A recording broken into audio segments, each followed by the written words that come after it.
Discuss करते हैं। सो या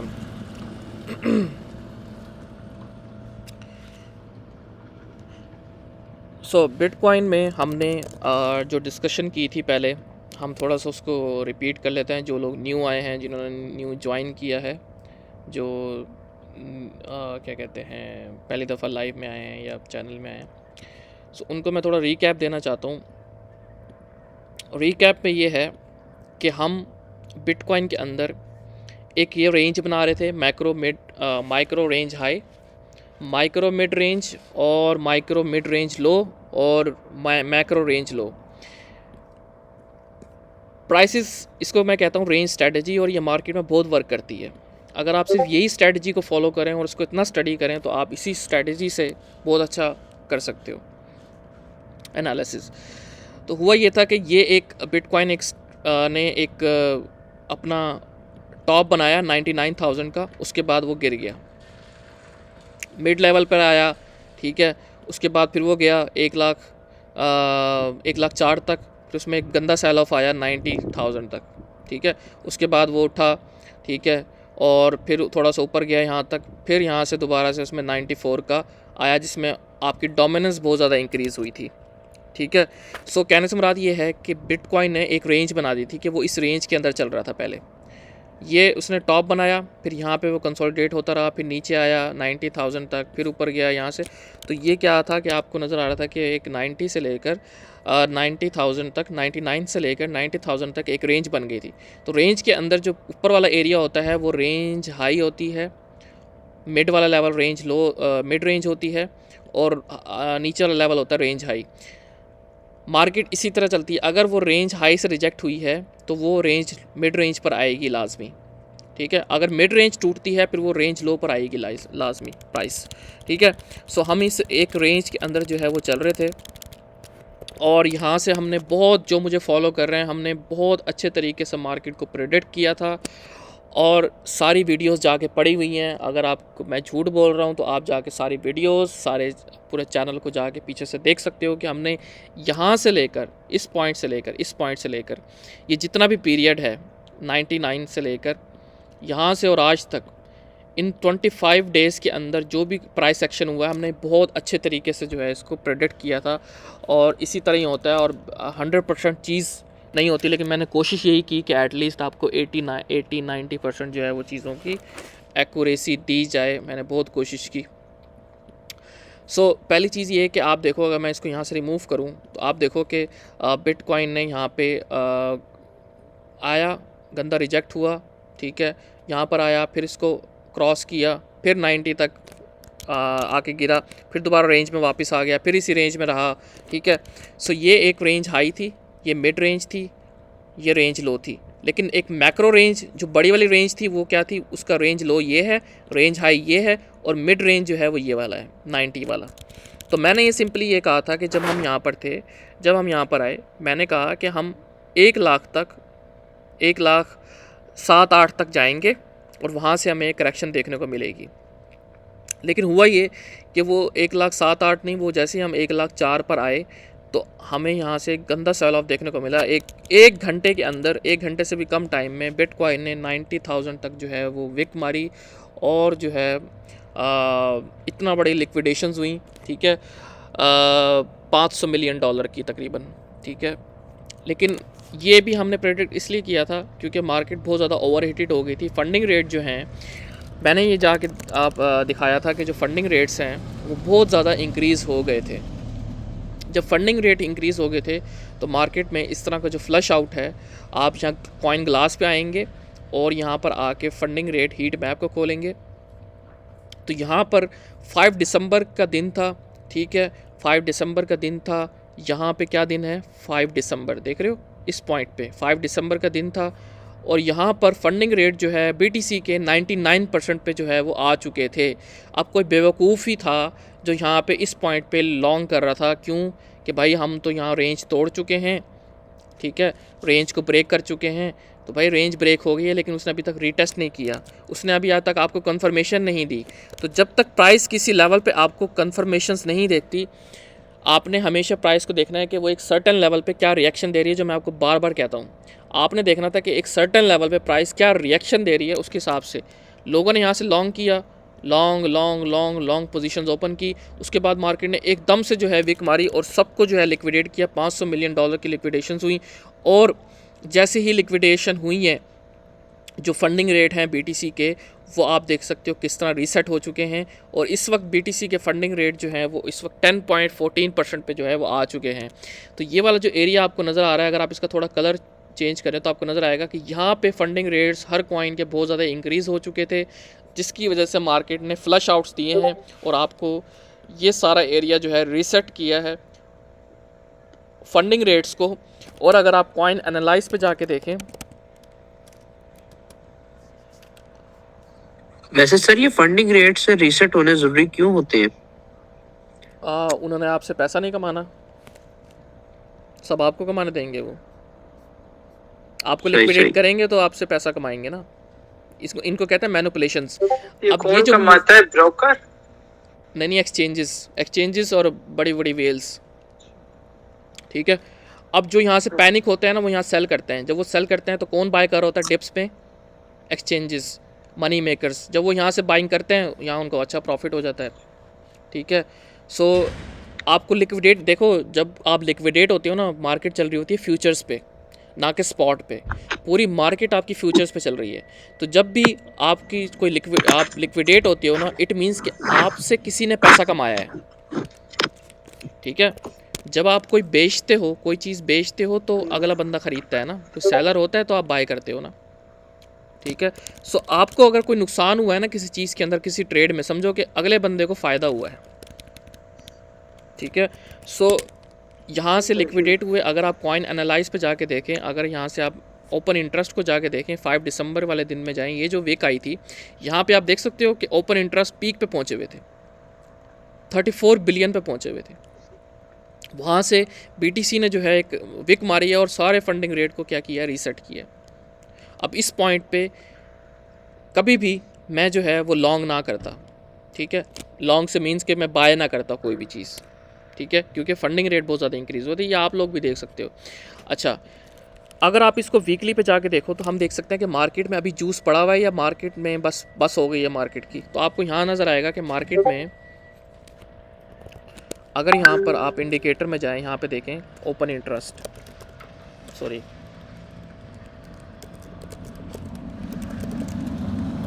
फंडिंग रेट्स,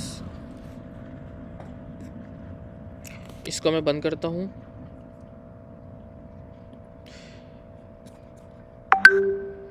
आपको तो क्या नज़र आ रहा है, ये बुल रन का टॉप था, ठीक है, ये बुल रन का टॉप था। और इस वक्त जो है आपके फंडिंग रेट क्या हो चुके थे, बहुत ज़्यादा इंक्रीज़ हो चुके थे, ठीक है, बहुत पीक पे चल रहे थे। ये वीकली का चार्ट है, बहुत ज़्यादा इंक्रीज़ हो चुके थे। उसके बाद मार्केट ने फ्लश आउट किया और इन सारों को लिक्विडेट किया, ठीक है, लिक्विडेट किया। उसके बाद मार्च में जो डंप आया था, यहाँ थी ना मार्च में जो डंप आया, फंडिंग रेट बहुत ज़्यादा इंक्रीज़ हो गए थे, ठीक है, फंडिंग रेट बहुत ज़्यादा पीक पे थे। सो उसके बाद मार्केट ने सबको रीसेट किया है, सारे फंडिंग रेट रीसेट हो गए। अभी भी हम बहुत लो पे हैं, मार्केट बहुत ज़्यादा ओवर हीट हो चुकी है, लेकिन फंडिंग रेट अभी भी as compare to these lines, ठीक है, अभी भी हम बहुत नीचे हैं। मीन्स कि अभी मार्केट में बहुत जूस पड़ा हुआ है, पीटीसी में भी जूस है, ठीक है। अभी हमें इस तरह के जब पहाड़ नज़र आना शुरू हो जाएंगे ना वीकली के ऊपर, समझें कि मार्केट जो है वहाँ से एक बड़ा पुल बैक जो है वो अब ले सकती है। बड़ा पुल बैक से मीन्स के बेयर मार्केट जो है वो स्टार्ट हो सकती है, जैसे यहाँ से बेयर मार्केट स्टार्ट हुई थी, ठीक है। सो ये भी आप एक सिग्नल है कि जब आपको यहाँ पे बड़े बड़े पहाड़ नज़र आना शुरू हो जाए वीकली पे, तो आप देख सकते हो कि यहाँ फंडिंग रेट जो हैं बहुत ज़्यादा वो इंक्रीज़ हो चुके हैं। और एक और जो मैं आपको दिखाता हूँ टूल है,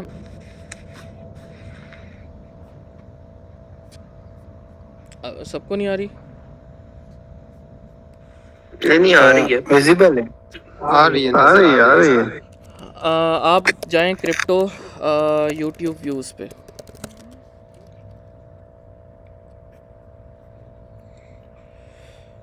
ठीक है। ये व्यूज़ हैं कि जब आपको ये बुल रन का टॉप था, ठीक है। जब आपको जहाँ पे बड़ी बड़ी स्पाइक्स नज़र आना शुरू हो जाएं यूट्यूब व्यूज़ की, इट मीन्स कि रिटेलर मार्केट में बहुत ज़्यादा आ चुका है। यूट्यूब पे व्यूज़ बढ़ रहे हैं, इट मीन्स कि रिटेलर मार्केट में आ रहा है। समझ आ रही है आपको कि जब भी यूट्यूब के व्यूज़ बढ़ना शुरू होंगे, लोग फोमो करके एंटर होंगे, हुए फ़लाँ इन्फ्लुएंसर ने यूँ कहा था, फ़लाँ इन्फ्लुएंसर ने यूँ कहा है, बिटकॉइन बाय कर लो जल्दी से, ये वो, तो ये व्यूज़ ऊपर जाना शुरू हो जाएंगे, ठीक है। ये व्यूज़ ऊपर जाना शुरू होंगे और आप वहाँ से प्रेडिक्ट कर सकते हो कि ये मार्केट का टॉप है और यहाँ से बेयर मार्केट स्टार्ट हो गई जाएगी। जब मार्केट का टॉप लग जाएगा, फिर रिटेलर जो है वो फोमो में एंट्रीज ले रहे होंगे और फिर वो फंस जाएंगे ऊपर, ठीक है। क्योंकि उनको कुछ भी नहीं पता, उनको बस ये पता है कि मैंने मार्केट में मैंने कुछ बाय करना है और मैं मिलीनियर हो जाऊँगा 2 दिन में। ऐसा नहीं होगा, ठीक है।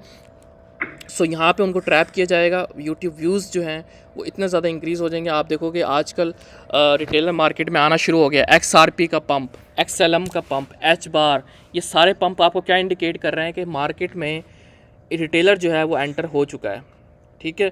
क्योंकि जब रिटेलर एंटर होता है तो वो इस तरह के शिट कॉइन्स को बाय करता है, क्योंकि उसको नहीं पता टाओ क्या है, उसको नहीं पता AR का नहीं पता, उसको नहीं पता कैस्पा का। उसको क्या पता है कि जी वो टिकटॉक पे वीडियो देख कर आया है, टिकटॉक पे क्या बता रहे हैं, ओ जी बाय शिबा, ये $1 पे जाएगा, उसने शिबा बाय कर ली।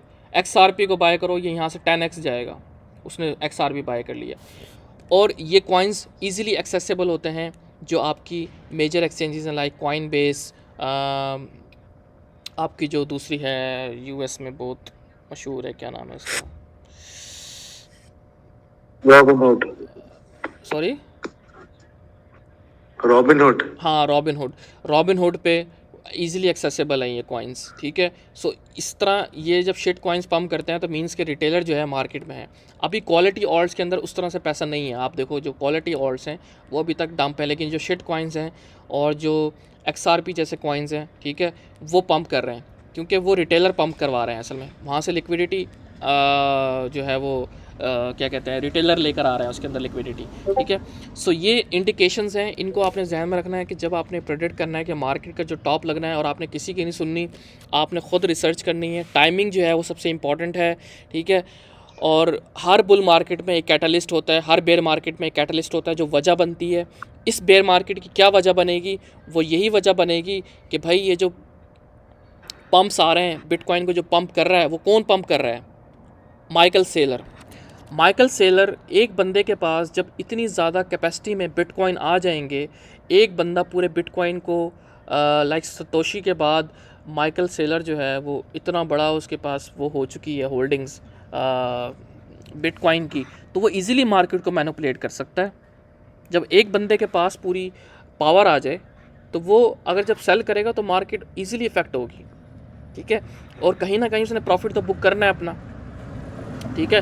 सो कई लोग कहते हैं कि भाई यही बंदा होगा जो आपके ऊपर मार्केट डंप करवाएगा, ठीक है, जैसे आज ये बाय कर रहा है।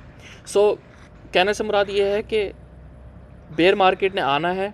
जैसे पिछली बेयर मार्केट में आपको पता है कि यूक्रेन और रशिया की वार वजह बनी थी, फिर कोविड आ गया था और वो सारी चीज़ें बनी थी। फिर जो है वो अब इस बेयर मार्केट में देखते हैं कि क्या बेयर मार्केट की वजह बनती है, और हर बुल मार्केट में एक पंप करने की वजह होती है। इस बुल मार्केट में क्या है, ट्रंप है, इंस्टीट्यूशनल इन्वेस्टर्स हैं, ये सारा कुछ है, लेकिन अल्टीमेटली हर चीज़ टाइमिंग पे है। इथीरियम का मैंने बताया था कि इथीरियम जो है वो Q1 में, Q2 में अच्छा परफॉर्म करता है, तो हम एक्सपेक्ट कर सकते हैं कि Q1 में, Q2 में इथीरियम जो है वो अच्छा परफॉर्म करे, बट करेक्शंस आएंगी, ठीक है। अभी तक इथीरियम जो है वो 70% जो है पंप कर चुका है ऑलमोस्ट, ठीक है, लेकिन एक बड़ी करेक्शंस उनमें आपको देखने को नहीं मिली। इवन कि आप बिटकॉइन में देख लो, इथीरियम में देख लो, आपको एक बड़ी करेक्शन, क्योंकि मैंने आपको दिखाया था कि अगर आप कॉइन ग्लास पे जाके ओपन इंटरेस्ट को जाके देखें, फंडिंग रेट तो आपने देख लिए थे, लेकिन ओपन इंटरेस्ट आप देखो,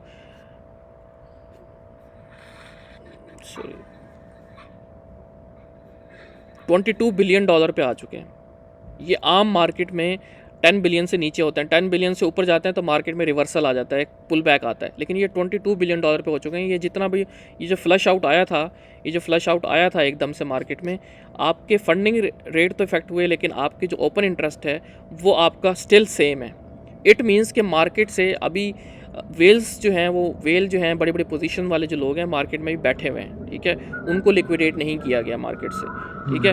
सो ये जो फंडिंग, ये जो ओपन इंटरेस्ट है, इसको भी रीसेट जो है मार्केट कर सकती है, करेगी, लेकिन आज करती है, कल करती है, वो कब करेगी। लेकिन कहने से मुराद ये है कि अभी यहाँ पे बिटकॉइन था, मैंने कहा कि जब अगर हम एज सून एज़ कि हम इस ट्रेंड लाइन को होल्ड कर रहे हैं, ठीक है, और इस मिड लेवल को होल्ड कर रहे हैं, हम ऊपर जा सकते हैं। हम ऊपर गए, उसके बाद जब ये लेवल होल्ड हुआ, मैंने कहा कि वी आर एक्सपेक्टिंग कि हम जो है 1,07,000 1,08,000 पे जा सकते हैं। वो क्यों कि अगर आप ये ट्रेंड लाइन बना कर देखें, यहाँ से इस पॉइंट को जोड़ें, तो आपको एग्जैक्ट नज़र आ रहा है कि ये पॉइंट आपका 1,08,000 वाला लेवल जो है वो बनता है, और यहीं से बिटकॉइन ने रिजेक्शन लेके और गंदे तरीके से जो है वो 1,06,000 पे आके गिरा।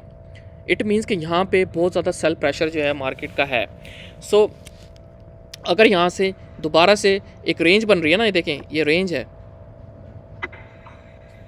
अगर यहाँ से प्राइस दोबारा से यहाँ पर आती है 100K पे, सो वो कोई नई बात नहीं होगी, ठीक है। और इनके सर अगर ये इसको भी ब्रेक कर जाता है 1,08,000, हाँ, इसको अगर ब्रेक करता है, फिर वो दोबारा से देखो, लॉन्ग टर्म में मेरा जो प्लान है वो वही है, अभी तक मेरी वो लाइन बनी हुई होगी।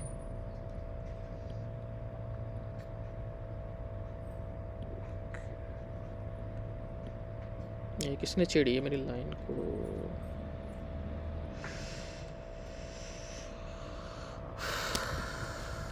किसने छेड़ा है?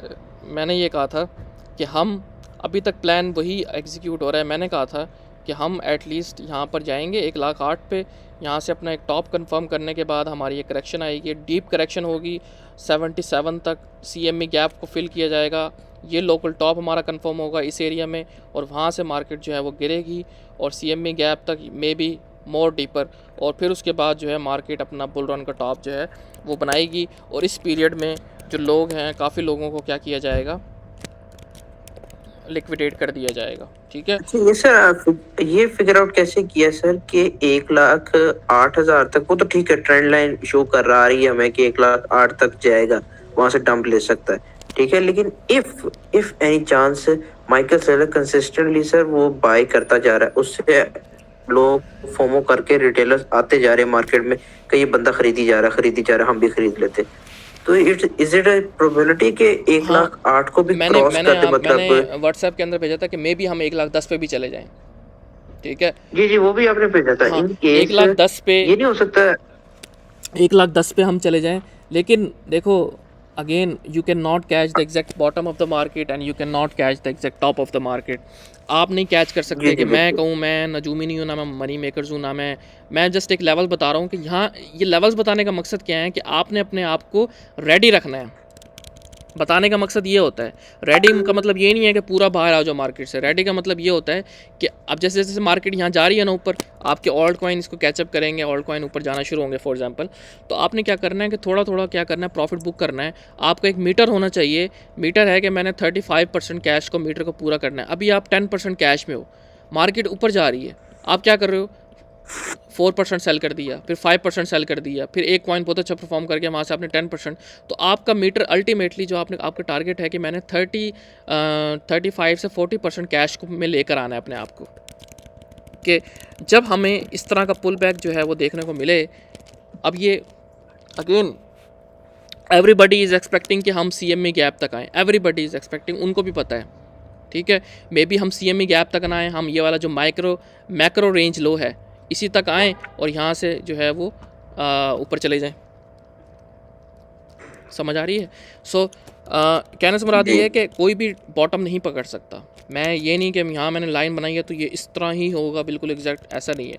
ये जस्ट इसलिए बताया गया है कि आप प्रिपेयर हो सको, क्योंकि मार्केट इस वक्त बहुत ज़्यादा ओवर एग्जॉस्टेड है, बहुत ज़्यादा ओवर एग्जॉस्टेड है। बिटकॉइन बहुत ज़्यादा पंप कर चुका है और बहुत ज़्यादा मार्केट में ओवर एग्जॉस्शन है। अगर आप ETH USDT को जाके देखो, मैंने आपको ये लेवल बताया था कि 3500 पे आपको तो मिले। सिर्फ 10% पे चल रहा है, आज मैंने देखा फंडिंग रेट 10% पे, बिल्कुल मतलब स्टेबल पे फंडिंग चल रहा रेट हो जाए, लेकिन ओपन इंटरेस्ट बहुत ज़्यादा है अभी भी मार्केट में, ठीक है।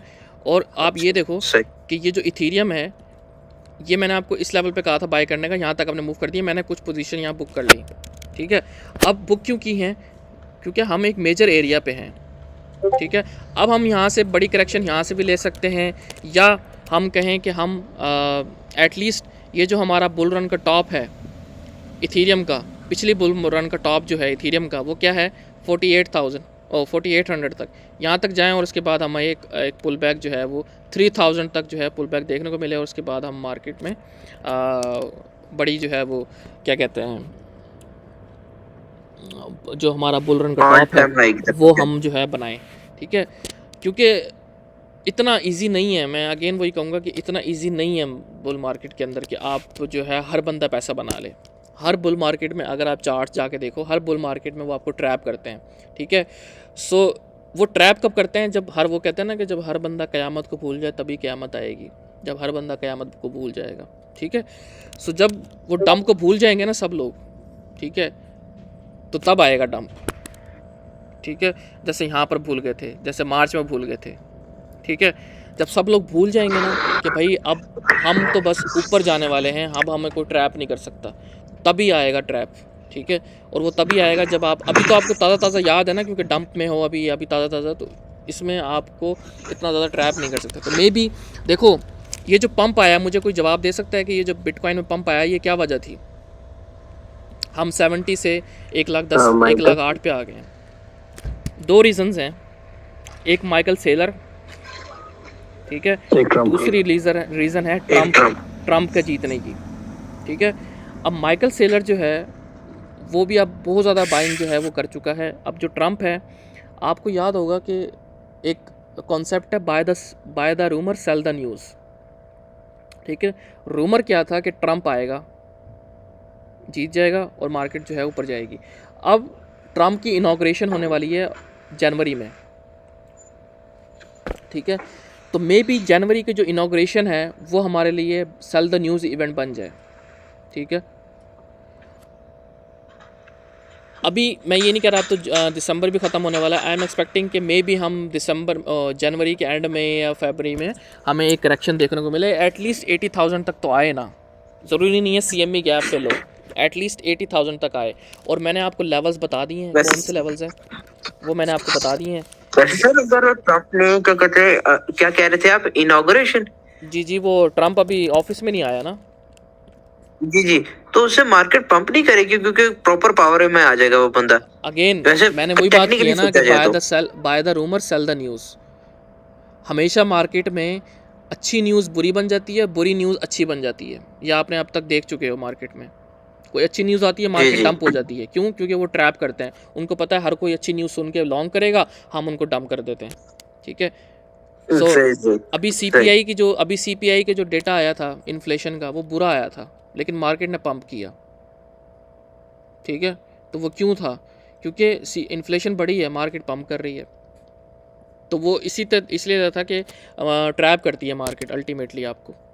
ठीक है, सो ये लेवल्स हैं, मैंने आपको बताए थे कि पहला लेवल, अब यहाँ पर आपको अब तो पता लग गया है कि पहला लेवल आपके लिए क्या इंपॉर्टेंट है। 100K वाला 100K वाला लेवल है, ये टूटेगा तो हम जाएंगे 95 पे, ये टूटेगा सीधा जाएंगे 90 पे, ये टूटेगा तो ये वाला लेवल है, बहुत ज़्यादा इंपॉर्टेंट है। ये जो लेवल है ना, ये समझें कि ये मार्केट की बैकबोन है। ठीक है, ये अगर टूटेगा तो फिर हम मज़ीद डीपर जो है, डीपर इवन के हम 70 तक भी जा सकते हैं। तो ये वाला लेवल जो है, और ये CME गैप यहाँ पे पड़ा हुआ है। ठीक है, और ये बहुत बड़ा CME गैप है, लाइक 77 से लेकर 80,000 तक। ठीक है, ये CME गैप पड़ा हुआ है यहाँ पे। सो आपने देखा कि जब मार्केट इन लेवल्स पे आई है जो मैंने मार्क किए हैं, उसने रिएक्शन आया है। 90 पे आई, रिएक्शन आया है, यहाँ पर आई, रिएक्शन आया है। ठीक है, as soon as we are holding this, हम यहाँ जा रहे हैं, ये होल्ड कर रहे हैं, यहाँ जा रहे हैं। ठीक है, मार्केट में लेवल टू लेवल चला करो। मून बॉय ना, अब यहाँ पर कितने लोग हैं जो कह रहे हैं जी 1.5 लाख पे जा रहे हैं हम, 1,40,000 पे जा रहे हैं हम। ठीक है भाई, आपको कैसे पता कि 1.5 लाख पे जा रहे हो? तो मून बॉय बेयर बॉय ना बना करो, लेवल्स टू लेवल चला करो कि लेवल्स क्या कह रहे हैं। ठीक है, अच्छा सर, उसके अलावा ये जो 1,05,000 से मेरे ख्याल में 90,000 की जो विक मारी थी इसने, 1,04,000 से 90,000 की, उस दिन सर 5 दिसंबर को ही सर, उसके हिसाब से क्या कहते हैं, डोमिनेंस ने कैसा इफेक्ट दिया था BTC की डोमिनेंस ने 5 दिसंबर को ही, उसी 1 घंटे के अंदर? डोमिनेंस तो हिली नहीं थी। क्यों? अगर डोमिनेंस हिलती, ऊपर जाती, तो ये 90,000 तक जो डंप आया था, ये इतना गंदा, आप देख सकते हो कि इस डंप ने आपको इफेक्ट नहीं किया। ये वाला जो डंप था इसने आपको अफेक्ट नहीं किया, ये वाला जो डंप था ना इसने आपको जी अफेक्ट जी। किया है। क्यों? क्योंकि इस डंप में ये किस दिन हुआ है? ये 9 दिसंबर से इसमें शुरू 9 हुआ को। बीटीसी 9 डोमिनेंस दिसंबर से ऊपर हो शुरू गई हुआ है। थी। यहाँ पे क्या हुआ था कि बीटीसी की डोमिनेंस 9 दिसंबर से देखते हैं।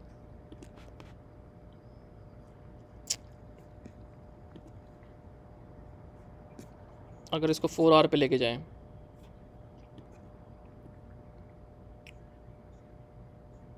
ये रहा 9 दिसंबर। यहाँ से बीटीसी की डोमिनेंस जैसे ही शूट की है ना, उस वक्त जो है आपके ऑल्ट कॉइन्स 20% जो है वो गिर गए थे। तो इस एकदम से गिर गए अब थे 5 सारे। दिसंबर को कहाँ 5 पे जाते हैं, 5 5 को तो दिसंबर को गिरी है बीटीसी की डोमिनेंस। डोमिनेंस गिर रही थी, जिसकी वजह से आपके ऑल्ट्स को कोई फ़र्क नहीं पड़ा। सो सारी मार्केट आप पे इस चार्ट पे डिपेंड करती है और बीटीसी पे डिपेंड करती है, बाकी सब बकवास है, ठीक है। ऑल्ट कॉइन्स इनकी बेस पे चल रहे होते हैं। अब देख रहे हो, अब आप देख रहे हो कि बीटीसी की डोमिनेंस जो है वो पंप कर रही है और एक लेवल पे आके जो है अपने आप को रिजेक्ट हो रही है। आपने देखा कि ऑल्ट्स हिल ही नहीं रहे अभी तक, उसमें उनमें कोई मूव ही नहीं आ रहा। जैसे थोड़ी सी ऊपर होती है ऑल्ट्स पंप करते हैं, नीचे आती है ऑल्ट्स, ऊपर होती है ऑल्ट्स थोड़ा सा डंप करते हैं, जैसे थोड़ा सा नीचे होती है ऑल्ट्स पंप करना शुरू कर देते हैं। सो भाई ये सारा जो है ना उसी का चक्कर है। एआई में पैसा नहीं है। एनवीडिया का जो स्टॉक है, एनवीडिया के स्टॉक्स अगर आप देखें,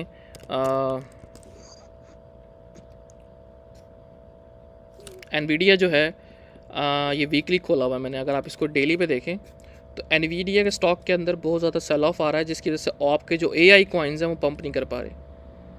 तकरीबन 16% स्टॉक मार्केट में एनवीडिया एक बहुत बड़ी लाइक टॉप की वो बन चुकी है स्टॉक, और उसके अंदर 16% का डंप।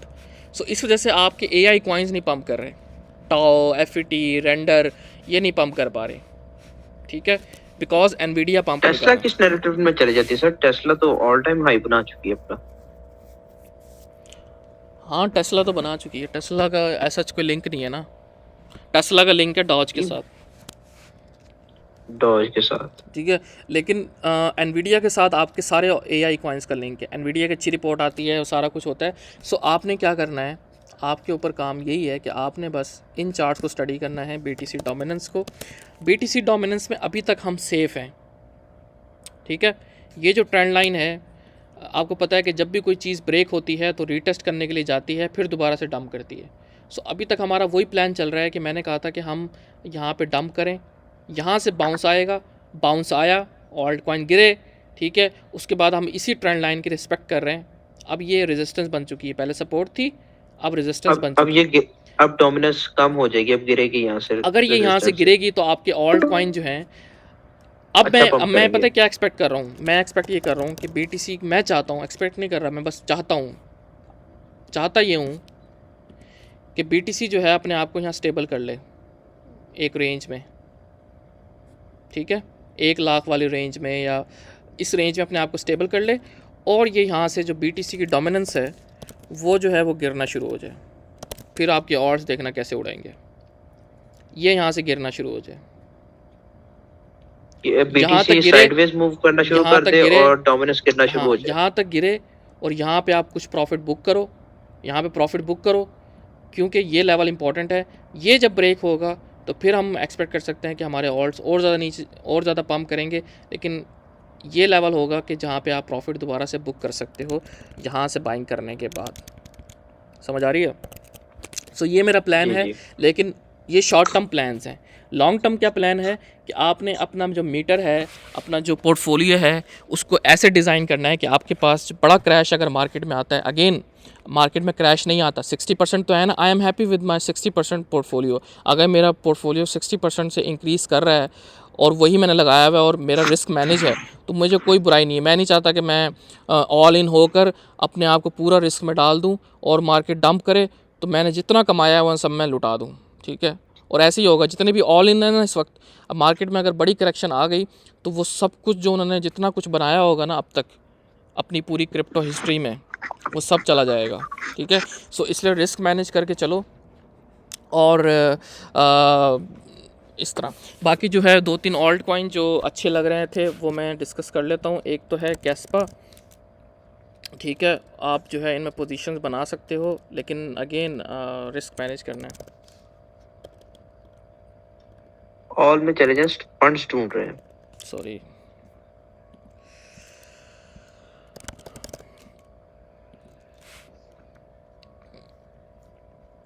ये मिड लेवल है, ये मिड लेवल है और यहाँ तक विक्स है। कैस्पर सर किस नैरेटिव का कॉइन है और इसका मेन यूज ऑफ केस क्या है जो आपको इतना यार ये कॉइन मार्केट फंडामेंटली कैप से स्ट्रॉन्ग पढ़ना, लगता है? कॉइन मार्केट कैप से करना, इसको स्टडी कर लेना।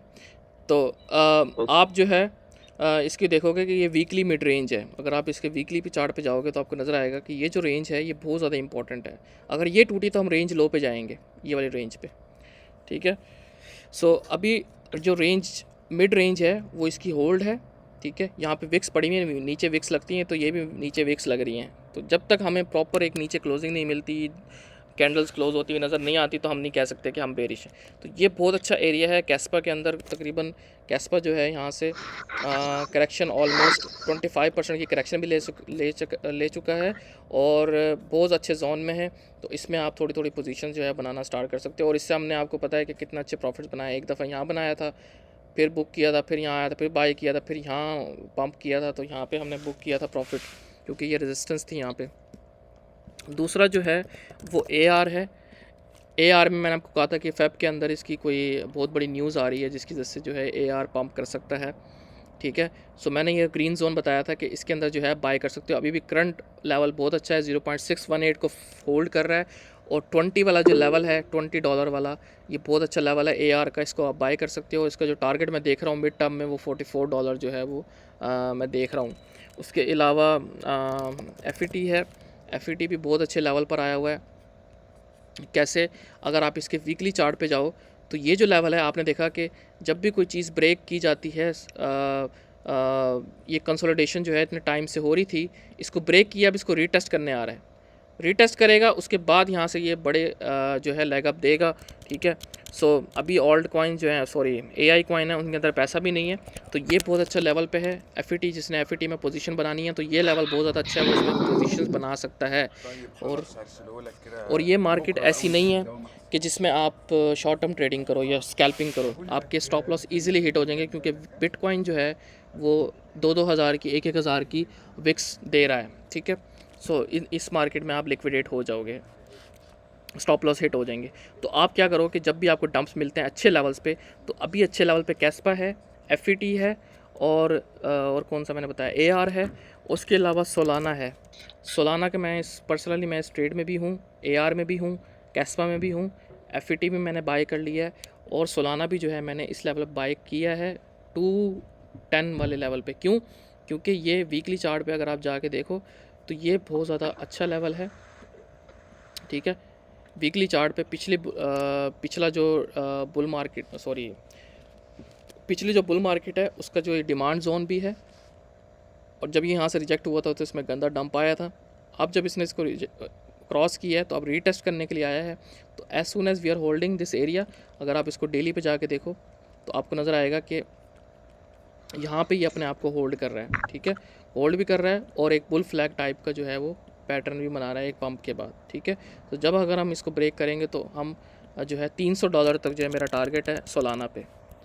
सो इस ट्रेड के अंदर मैं पर्सनली हूँ।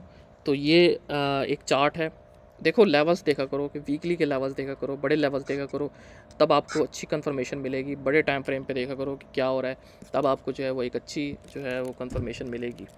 उसके बाद रेंडर है। टाओ भी अच्छी रेंज में। हाँ जी, टाओ गिफ्ट है। अगर आपको ये आपको नहीं मिलेगा इन प्राइसेस पे फिर जब ये पंप करना शुरू होगा। ठीक है, तो मैं तो जब भी ये टाओ डंप कर रहा है मैं तो उसकी बाइंग जो है वो कर रहा हूँ।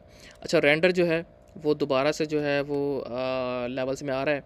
ठीक है, अगर आप इसके थोड़े लेवल्स को करो तो ये लेवल है इसका 7.7 वाला। अगर मैं इसको डेली पे लेके जाऊँ, यहाँ से ये रिजेक्ट हुआ है अपनी इंपॉर्टेंट रेजिस्टेंस से। अब ये बेरिश सा थोड़ा लग रहा है कि ये वाला जो एरिया है इसका, अगर आप इसको मार्क करें,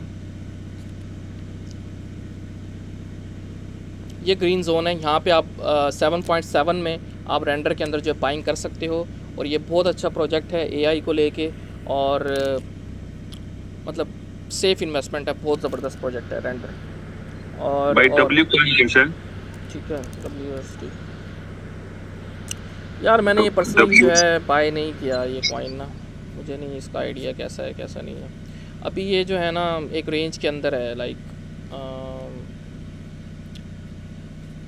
जब ये इस रेंज को ब्रेक करेगा ना देन हम कुछ एक्सपेक्ट कर सकते हैं इससे, लेकिन अभी तक ये एक रेंज के अंदर है। ठीक है, अभी ये कंसोलिडेशन रेंज में है। ये देख ठीक रहे हो, हो गया ये इस लेवल से जो है ना ऊपर नहीं जा पा रहा। जी। भाई कॉन्स्टेंटली अल्टो कॉइन का बता दो, ALT, वो जो दान भाई ने बताया था। यार जब बताते हैं ना तो होल्ड भी करना होता है वो। अगेन मैं अभी आपको क्या तो समझा रहा पता हूँ, तो देखो चलेगा। कोई भी ऑल्ट कॉइन पंप नहीं करेगा जब तक डोमिनेंस नहीं गिरेगी, कोई भी पंप नहीं करेगा। सबका एक ही हाल है, सब डाउन है, पूरी मार्केट डाउन है। जब डोमिनेंस गिरे, जब डोमिनेंस आप देखोगे गिरना शुरू होगी तो ऑल्ट हो कोई भी हो वो पंप करेगा। लेकिन फ़र्क ये होता है कि आपने सही लेवल पे बाइंग करनी होती है कि लेवल्स क्या हैं। आई नो बहुत से लोगों ने फोमो में बाइंग की हुई है, अदनान भाई ने कहा तो बहुत लोगों ने फोमो में बाइंग की हुई है, बट अगेन आपने जो है वो लेवल्स देखने होते हैं। इसको मैं देखता हूँ क्या सीन है इसका। हेलो, अस्सलाम वालेकुम सर। जी वालेकुम सलाम। सर मैं न्यू हूँ, मैं क्रिप्टो करेंसी का शौक कर रखता हूँ, तो मैं सीखना चाहता हूँ। तो मेरा क्वेश्चन ये है कि पाकिस्तान के अंदर क्रिप्टो करेंसी तो बैन है, और दूसरा इसको लीगल अगर कर भी दिया जाए तो ये किस हद तक सही रहेगी, क्योंकि हमारे पाकिस्तान के अंदर खास करके इकॉनमी के एंगल से देखा जाए तो नहीं, अगर बहुत चैलेंज है। पाकिस्तान में इसको लीगल ना ही किया जाए तो बेहतर है, क्योंकि अगर इसको लीगल कर दिया ना तो ठीक बहुत है, से लोग अपना पैसा गंवाएंगे इसके अंदर। सो ये एक ये अच्छी बात चीज़, ये बात मैं ये एक करना अच्छी चाह रहा चीज़ है, ये एक अच्छी चीज़ है कि पाकिस्तान में क्रिप्टो बैन है।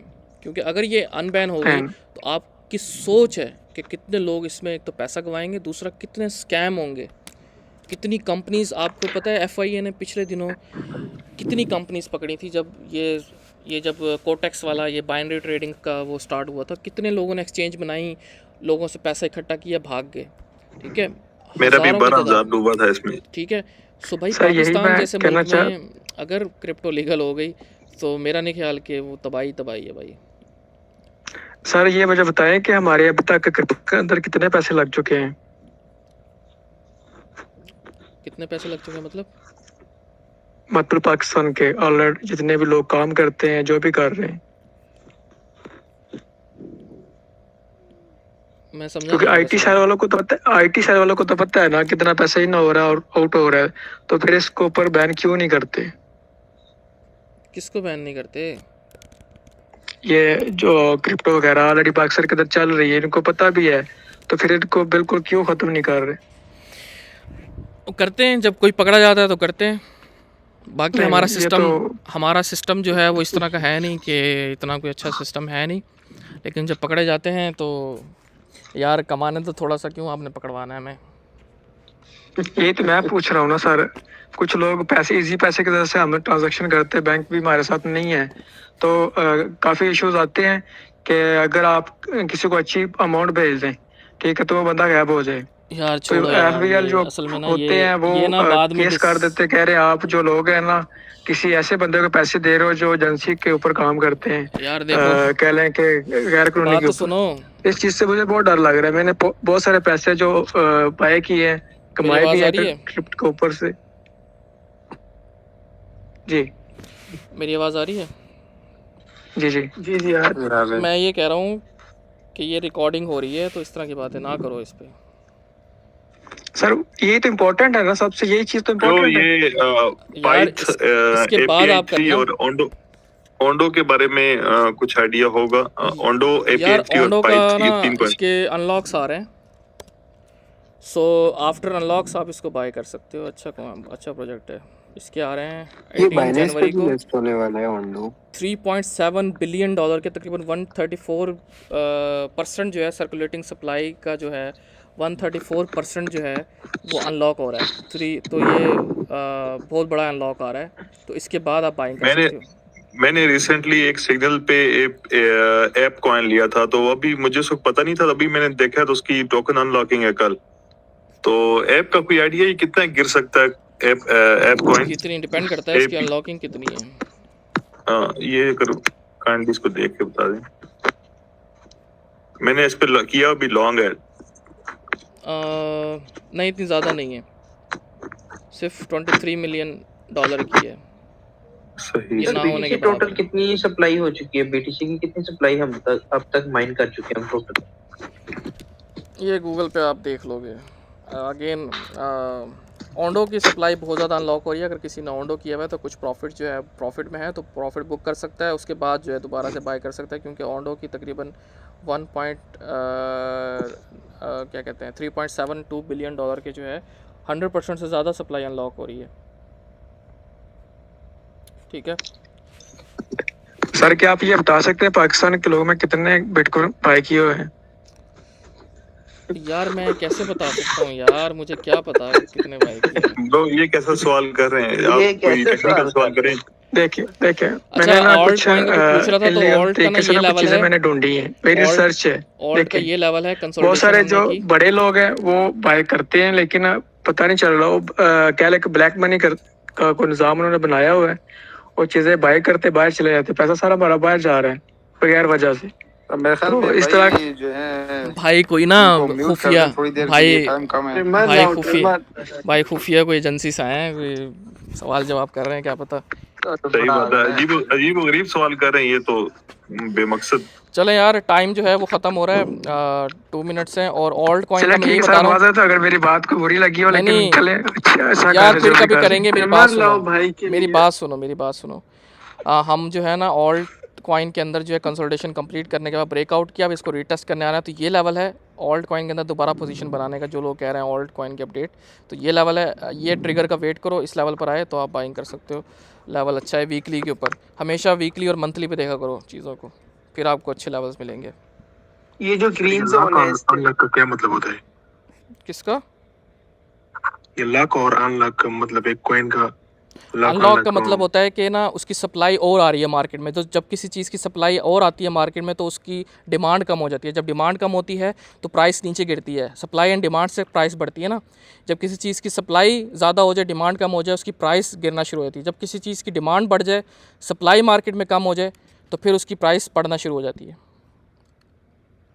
जबरदस्त।